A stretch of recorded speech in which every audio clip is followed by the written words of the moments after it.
안녕하세요. 공인중개사 시험을 과목별로 총 정리해보는 시간입니다. 시니어를 위한 공인중개사 마스터입니다.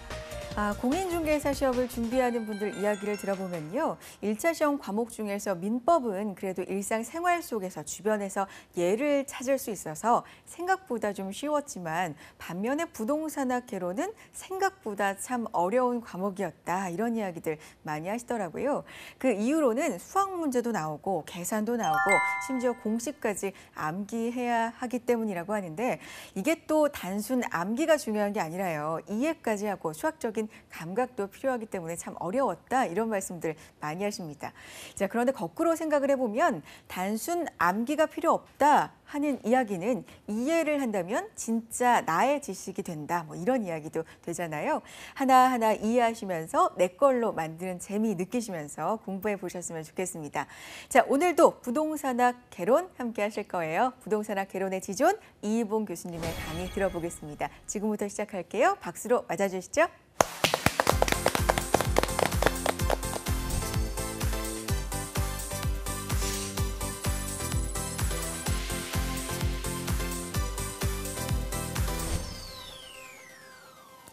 안녕하십니까. 부동산학 개론의 이희봉입니다.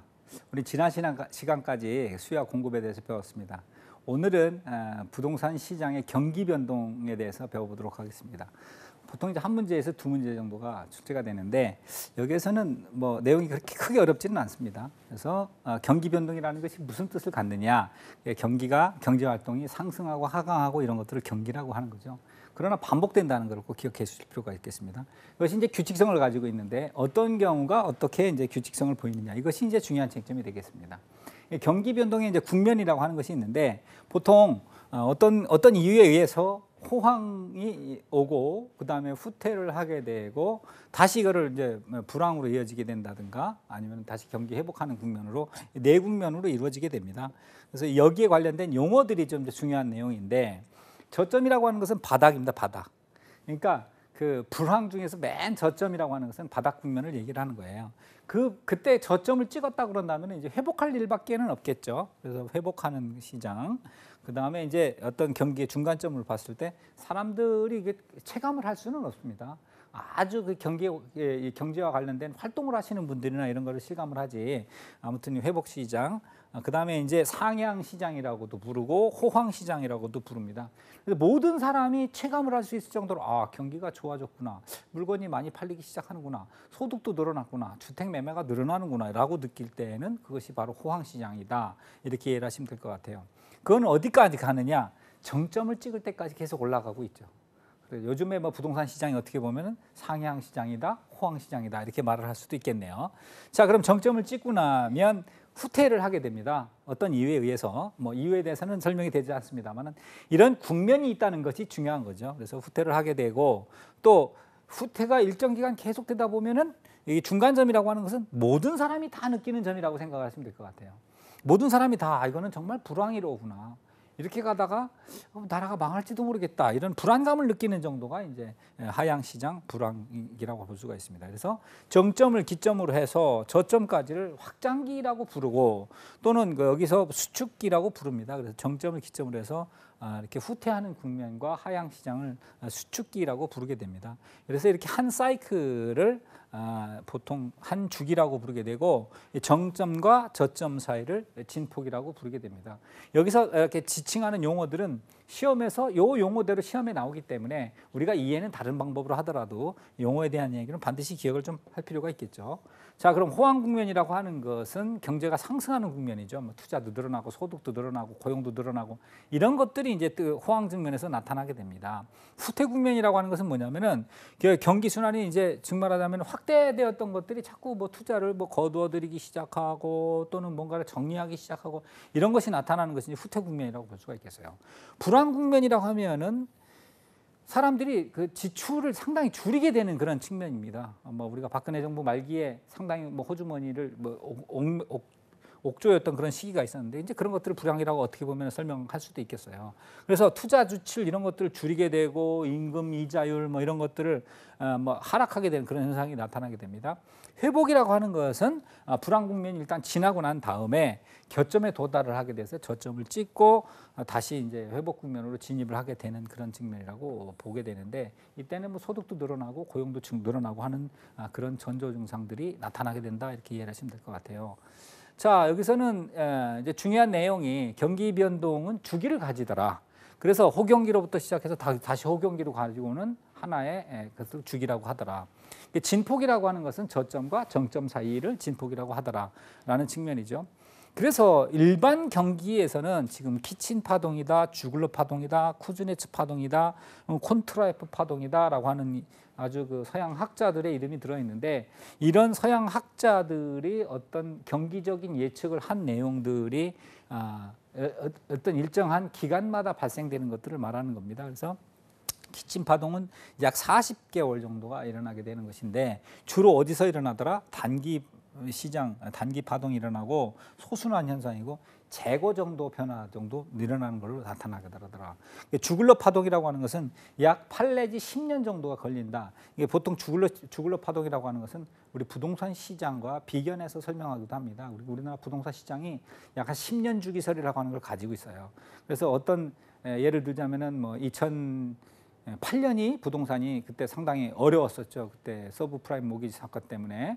그러고 난 다음에 작년 시점, 예를 들어서 2007년 시점 또 뭐 어려웠다든가 이런 10년 주기설을 가지고 있고 또 바로 그것이 지나고 나면은 지금 다시 상승 국면으로 가고 이러는 것이 마치 주글러 파동과 좀 비슷한 현상이 나타나지 않느냐라고 설명하는 학자들도 있습니다. 이때 나타나는 것은 설비 투자의 변동이 일어나더라. 예컨대 뭐 삼성 같은 회사가 평택에 뭐 대규모 공장을 지어서 이사를 간다든가 뭘 어쩐다든가 이런 것들이 주로 일어나게 되고 이건 중기 파동이라고 부르고 주순환이라고 부르더라. 쿠즈네츠 파동은 20년간을 말하고 경제 성장률의 변동이 일어나는데 실증적인 파동으로 나타나더라. 나머지 부분은 뭐 그냥 보시면 될 것 같습니다. 그다음에 이제 한센이라고 하는 분이 건축 순환은 보통 17 내지 18년이 일어나더라. 보통 우리가 보면은 일정 시점에 일정 동네에 많은 건축이 이루어지는 경우가 있어요. 그럼 어떨까요? 예컨대 분당이죠. 분당이 개발됐던 시점이 있어요. 뭐 예를 들어서 1990년대 후반 정도 되나요? 그러면은 그 좁은 지역에다가 많은 아파트 단지를 한꺼번에 많이 지어놨기 때문에 100만 호, 뭐 무슨 뭐 50만 호 이렇게 지어놨기 때문에 낡아질 때 어떨까요? 동일한 시기에 그 지역의 모든 아파트들이 한꺼번에 낡아지는 그런 현상이 일어나게 되죠. 그런 것을 예를 들자면 건축순환 주기라고 이제 볼 수가 있겠습니다. 그렇게 되면은 그 지역이 막 재건축이 한꺼번에 몰리게 된다든가 이런 현상이 일어나는 것들과 이제 비견되는데 부동산 경기 변동은 이거보다는 좀 더 길게 보는 것이 일반적이다 이런 내용입니다. 자, 여기서 이제 다른 형태의 경기 변동을 한번 볼게요. 계절적 변동이라는 게 있죠. 부동산 시장 이사철에 사람들이 수요가 몰리는 현상이 있고 겨울철 한겨울 땡볕 휴가 가는 때 이런 때 집 보러 다니는 사람이 작잖아요. 그런 것들을 이제 계절적 변동이라고 말할 수 있습니다. 장기적 변동이라는 것이 있어요. 그것은 이제 보통 50년 이상 이렇게 하게 되는데 어떤 지역이 뭐 신개발이 일어나게 되거나 아니면 도시가 이렇게 발표되거나 이랬을 때 나타나는 것이 이제 장기적 변동이라고 볼 수가 있겠습니다. 또는 무작위적 변동이라고 하는 것은 뭐냐면은 어떤 사회 재변이나 정치적 변화 같은 것에 의해서 예기치 못한 그런 사태로 변하게 되는데 여기서는 정책의 변화도 포함되게 됩니다. 느닷없이 시장의 흐름대로 흘러가고 있는데 뭐 4.13 대책이니 5.16 대책이니 뭐 이런 것들이 나오면서 부동산 시장의 흐름을 방향을 확 바꾸게 되는 경우가 있어요. 그런 것들은 정책의 변화도 역시 무작위적 변동에 포함이 된다 이거죠. 왜냐하면 시장의 흐름을 바꾸게 되니까. 그래서 지진, 혁명, 전쟁 이런 것들이 일어나게 되는 무작위적 변동도 있고 정책에 의한 변동도 있더라. 이렇게 이해하시면 될 것 같습니다. 자, 부동산 경기는 좀 특징이 있어요. 어떻게 나타나게 되냐면은 부동산 경기의 흐름을 하는 것은 건축 경기를 말합니다. 일반적으로. 그래서 집이 많이 지어지게 되면 부동산 시장에 공급이 많이 늘어나게 되죠. 사람들 집을 사겠다 말겠다 이런 심리적인데도 많은 영향을 미치게 됩니다. 그중에서도 제일 중요한 게 우리 필수제인 주거용 부동산의 변화가 있을 때 상당히 그 어떤 부동산 경기에 영향을 받는다 이렇게 봐요. 그래서 이것을 협의의 부동산 경기는 건축 경기다 이렇게 보고 광의 넓은 의미에서 부동산 경기는 공업용, 상업용, 일반 이런 부동산 시장의 모든 재화들을 포함하는 심지어 토지 경제까지도 포함하는 그런 것들을 포함을 하더라. 그렇고 부동산 경기는 일반 경기보다 훨씬 더 깁니다. 진폭이 크게 나타나죠. 또는 살짝 또 뒤에 나타나는 거죠. 진폭이 크게 나타나고 그래서 일반 경기보다는 약간 후행하는 그런 경향이 있습니다. 타성기간이라고 하는 것은 뭐냐면은 가격이 한번 떨어지기 시작하면은 우리가 생각하는 게 저점을 다 찍었을 것 같은데 더 내려가더라는 거예요. 그래서 그것을 타성기간이라고 부릅니다. 그렇게 되면은 저점이 더 깊게 나타나고 이렇게 그런 현상이 일어나더라. 이게 타성기간이라고 부릅니다. 주식 시장 같은 경우에는 일반 경기에 비해서 주식 시장이 좀 선행하는 편이에요. 일반 경기가 좋아지려면 일단 주식 시장부터 달아오르고 따집니다. 지금 현재 보면은 뭐 2,450선을 찍었네, 또 뭐 외국인이 매도를 하니까 좀 내려갔네, 뭐 이렇지 않습니까? 그런 것들이 우리 지금 경기를 미리 말해주고 있는 거예요. 그것을 보고 예를 들어 전순환이라고 부르게 됩니다. 그러나 부동산 경기는 전순환적으로 나타나는 것이 아니고 우리가 일반 경기에 비해서도 후순환적인 것이 나타나게 되는 거죠. 왜 그러냐면 우리 호주머니에 일단 돈이 들어와야지 돈을 투자를 할 수 있는 여력이 생기더라는 거예요. 그래서 이게 가격이 재화가 싼 게 아니다 보니까 이런 후순환적인 것이 많이 일어나더라. 그러나 상업용, 공업용 같은 경우에는 당장 내가 그러니까 지금 뭐 무슨 일을 해야 되고 거기 가서 뭔가 사업을 투자를 해야 되고 이러기 때문에 일반 경기하고 거의 일치하는 그런 현상이 나타나지만 주거용 같은 경우는 뭐 집 좀 늦게 산다고 해서 뭐 망하는 거 아니잖아요. 그렇기 때문에 조금 뒤에 일어나서 심지어 뒤에 좀 후순환하거나 혹은 역순환하는 현상도 일어나더라. 상업용 부동산 한참 떠서 상가들 가격 다 오르고 난 다음에 상가 가격 떨어지기 시작했는데 이상하게 주택은 가격은 막 올라간다든가 이런 현상이 바로 이런 후순환적인 것이라고 보시면 되겠습니다. 그래서 부동산 경기는 회복이 느리고 후퇴가 상당히 빠르더라. 회복할 때는 너무너무 갑갑하고 이게 언제 회복될까 싶은데 뭐 가격이 내려갈 때 너무 급속도로 내려가더라 이거예요. 그런 것이 이제 빠르게 진행이 된다 그런 내용입니다. 부동산 경기를 측정하는 지표는 항상 건축량을 봅니다. 건축량을 보는 것 중에서도 건축에는 건축 허가량, 착공량, 완공량 등이 있는데 허가량은 선행지표가 되고 착공량은 동행지표가 된다. 그래서 완공량은 후행지표가 된다 이렇게 보시면 될 것 같아요. 거래량은 이제 부동산 시장의 경기를 말해주는 어떤 적절한 그런 지표로 나타나고 있다. 이런 것이 되겠고 부동산 시장의 가격 변동은 부동산 가격이 상승한다고 해서 반드시 경기가 좋다고만 볼 수는 없는 거예요. 그래서 요즘 뭐 부동산 시장의 가격이 많이 오르고 있습니다만은 그것이 과연 부동산 시장이 좋은 건가? 왜 그러냐면 내가 뭐 우리 집도 많이 올랐지만 팔고 또 새로 이사를 가려고 그러면 그 집도 올랐잖아요. 그러니까 이것이 좋은 것인가라는 것은 다른 측면까지 같이 검토를 해야 된다라고 이해를 하시면 될 것 같습니다. 그래서 이런 거 단순한 지표에 의존할 것이 아니라 종합적으로 측정을 해서 말을 해야 된다라는 거죠.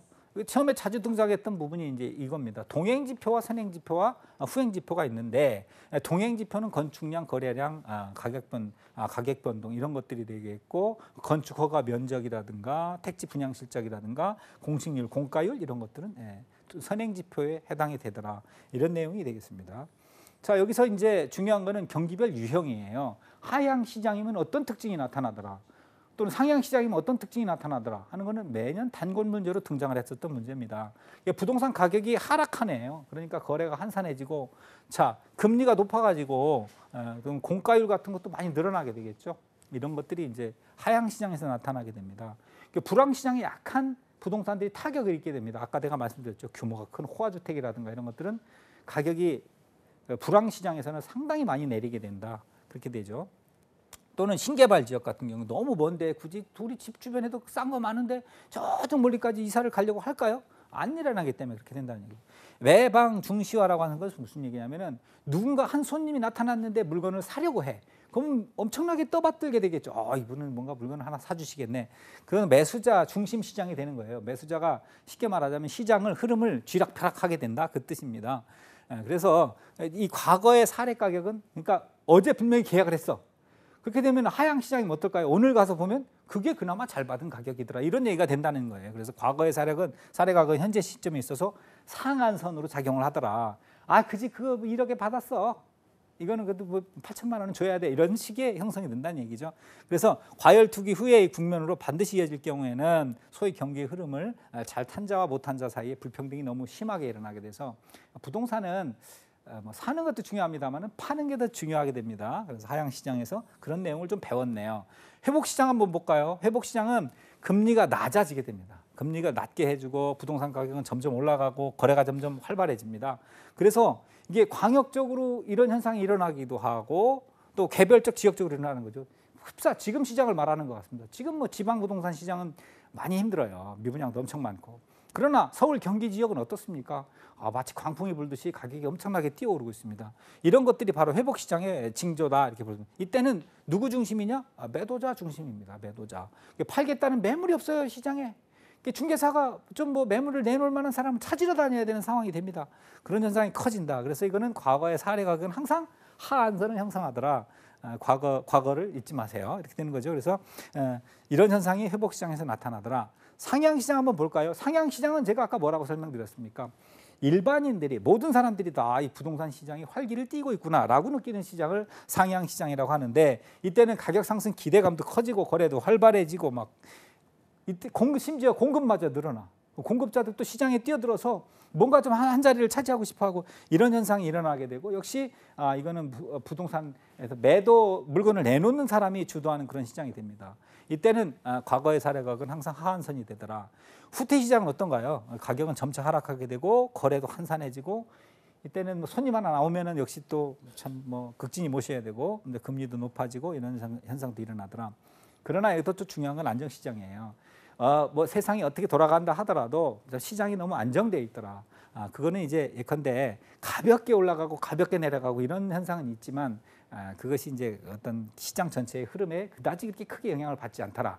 대표적인 것이 이제 우리 역세권에 보면은 역세권에 가까운 아파트들, 역세권에 가까운 주택단지 이런 데들은 가격 상승폭이 아무리 시장의 경기가 나빠도 가격 상승폭이 이렇게 그게 크지 않습니다. 도심지 한복판에 있는 점포 이런 사람들은 반드시 필요한 사람들은 찾아가게끔 되는 그런 부동산이더라. 그래서 일반 경기와는 전혀 무관하게 그 시장은 형성이 되더라라는 것은 이제 안정시장의 분위기라고 볼 수가 있겠습니다.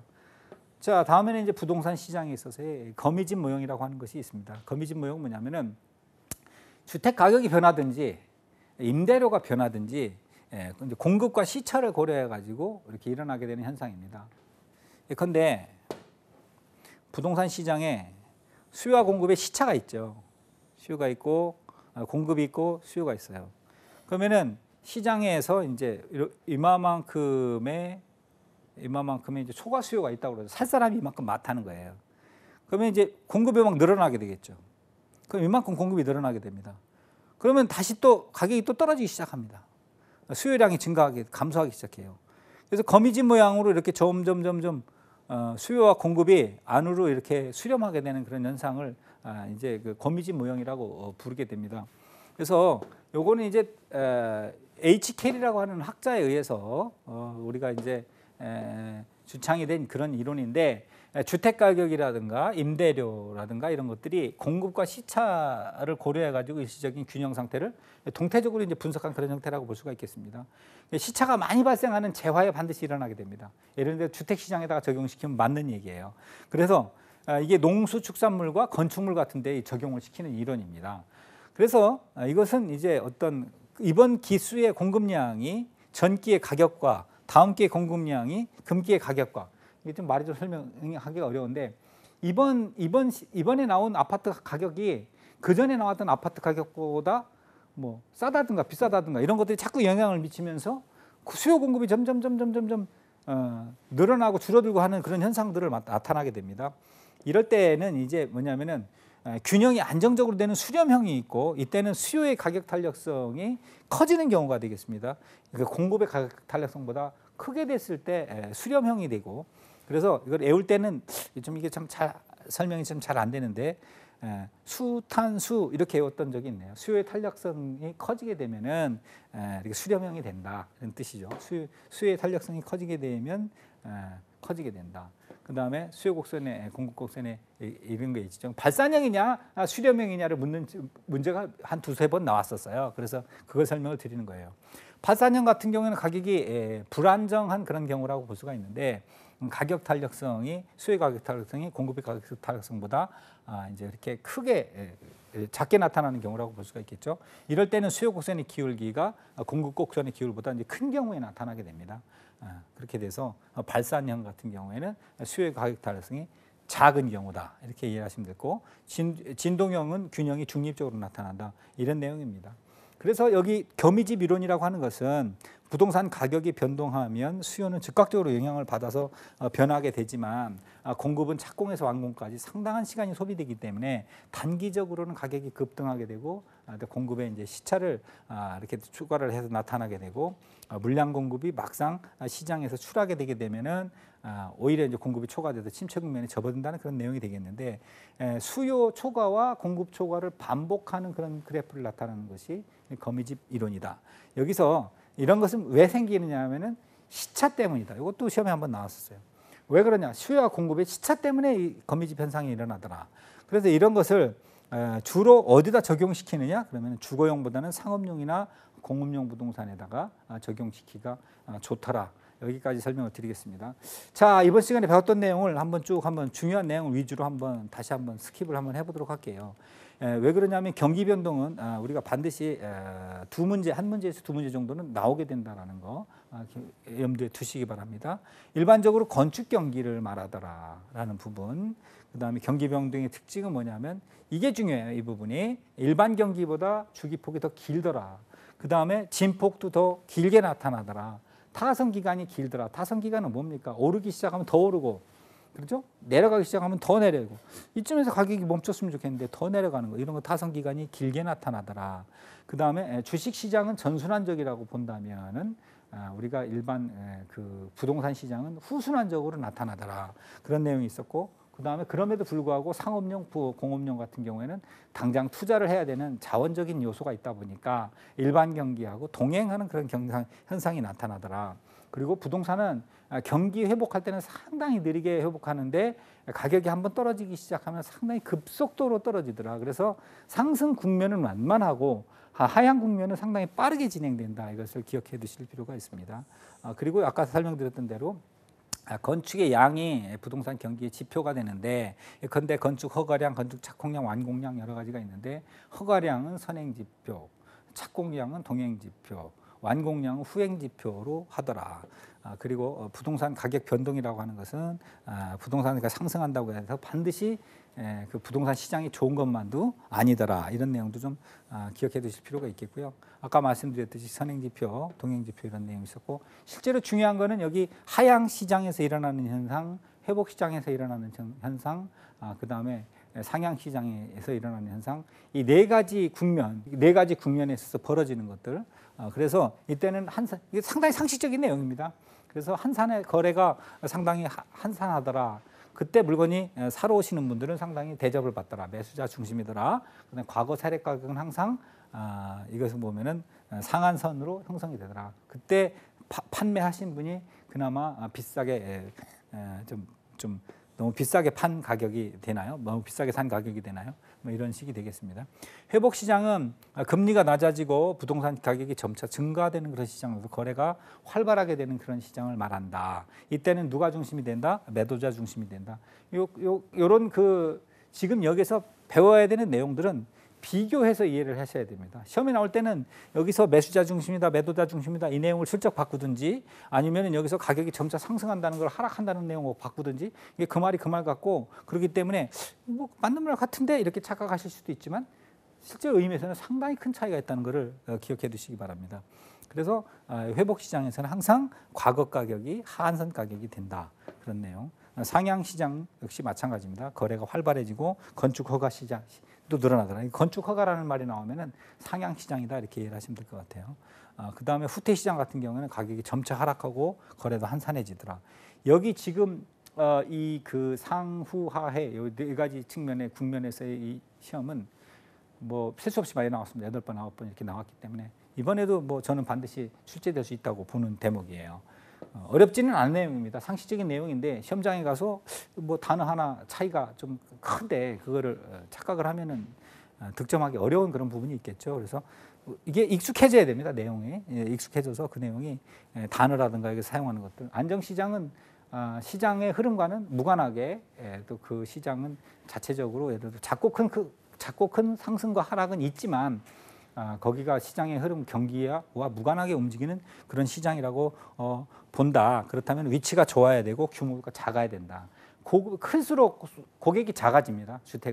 주택은 클수록 그거를 살 수 있는 유효 수요가 작아진다는 얘기예요. 작은 주택이면 살 사람이 그만큼 많겠죠. 요즘 1인 가구도 많은데 도심 속의 점포라든가 이런 것들 불황에 강하다든가 아니면 뭐 역세권 시장이라든가 이런 것들이 안정 시장이라고 하더라. 그리고 거미집 모형에 있어서는 그것만 좀 알아두시면 될 것 같아요. 우리가 여기서 시차 때문에 생긴다라는 부분, 그다음에 수렴형 같은 경우에는 수요 탄력성이 큰 경우더라. 그다음에 발산형 같은 경우에는 수요 탄력성이 작은 경우더라. 이렇게 진행이 되겠습니다. 자, 우리 부동산 경기 변동은 항상 한 문제 내지 두 문제가 등장하는데 어렵지는 않습니다. 반드시 득점을 해야 되는 분야가 되겠습니다. 수요와 공급에 이어서 우리가 그 부동산 경기를 이해를 한다는 것은 중개사의 중요한 덕목 중에 하나이니만큼 본 내용을 이해할 때는 암기하려고 하기보다는 전체적인 이해하는 폭에서 강의를 좀 공부를 진행을 하면 좋겠습니다. 자, 오늘은 여기서 마치도록 하겠습니다. 감사합니다.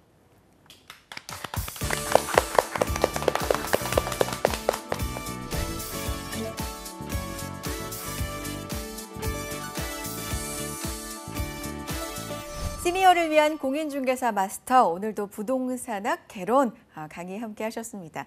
교수님도 강조를 매일매일 해주고 계십니다. 이해가 중요하다. 단순 암기보다는 이해를 해야 된다. 강조를 해주고 계시는데 이해는요. 우리 나름의 쉬운 언어로 예까지 들어가면서 충분히 하셔도 좋을 것 같습니다. 오히려 그렇게 해야 공부에 도움이 될 것 같다는 생각이 들지만 교수님께서도 말씀하셨듯이 전문 용어, 시험에 나오는 용어는 다 정확하게 따로 있기 때문에 이해하는 것과 또 전문 용어로 기억하는 건 다 따로 정확하게 학습을 하셔야 될 것 같다는 생각 들었어요. 자, 오늘 함께 하신 강의 내용도요. 유튜브와 한국직업방송 홈페이지 통해서 다시 보실 수 있거든요. 복습 철저하게 하시고 다음 이 시간 또 강의 통해서 열심히 공부해 보셨으면 좋겠습니다. 자, 저희는 다음 이 시간에도 알찬 강의 내용으로 인사드릴게요. 함께해 주신 여러분 고맙습니다.